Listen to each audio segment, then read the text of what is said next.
গেল এপ্রিলে university of south ফ্লোরিডার সাবেক ছাত্র মার্কিন নাগরিক হিশাম আবু গেরভের হাতে একই বিশ্ববিদ্যালয়ের বাংলাদেশি পিএইচডি শিক্ষার্থী জামিল আহমেদ লিমন ও নাহিদা সুলতানা বৃষ্টি নৃশংসভাবে খুন হলে হতবাক হয়ে পড়েন সবাই। নিহত লিমন ও বৃষ্টির পরিবারের সহায়তায় পাশে দাঁড়ান তাদের শিক্ষক ও সহপাঠীরা।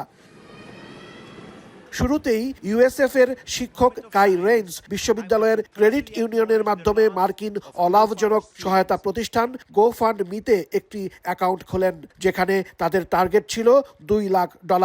বাংলাদেশি শিক্ষার্থীরা জানিয়েছেন শুক্রবার পর্যন্ত এ তহবিলে লক্ষ্যমাত্রা অনুযায়ী অর্থ সংগৃহীত হয়েছে বাংলাদেশি মুদ্রায়, যা প্রায় $2,44,00,000। খুবই শীঘ্রই তাদের থেকে সেই ইনফরমেশন গুলো কালেক্ট হয়ে গেলে আমরা এই টাকাটা গোফান্ডমি যে টাকাটা উঠেছে সেটা বাংলাদেশে পৌঁছানোর দুই ফ্যামিলির মধ্যে সমভাগে ভাগ করে বাংলাদেশে পৌঁছানোর ব্যবস্থা করব। মানবিক এই সহায়তার উদ্যোক্তারা জানিয়েছেন লিমন ও বৃষ্টির পরিবারের সঙ্গে ইতিমধ্যে যোগাযোগ করেছেন তারা। তাদের পাঠানো আলাদা দুটি ব্যাংক অ্যাকাউন্টে সমানভাবে এই অর্থ ভাগ করে দেয়া হবে। এক্ষেত্রে তারা বিশ্ববিদ্যালয়ের ক্রেডিট ইউনিয়ন থেকে ওয়্যার ট্রান্সফার কিংবা সোনালী এক্সচেঞ্জের মাধ্যমে অর্থ পাঠানোর বিষয়টি বিবেচনা করছেন।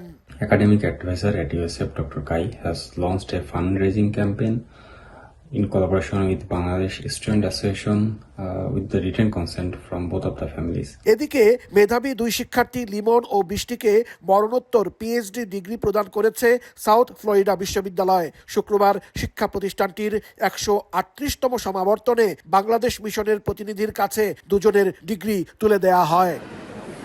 যুক্তরাষ্ট্রে পড়তে এসে খুন হন লিমন ও বৃষ্টি। নির্মম এই হত্যাকাণ্ডের পর তাদের সহপাঠী, শিক্ষক এবং বিশ্ববিদ্যালয় কর্তৃপক্ষ যে ভূমিকা নিয়েছে তা বিরল, যা সবার প্রশংসা কুড়িয়েছে।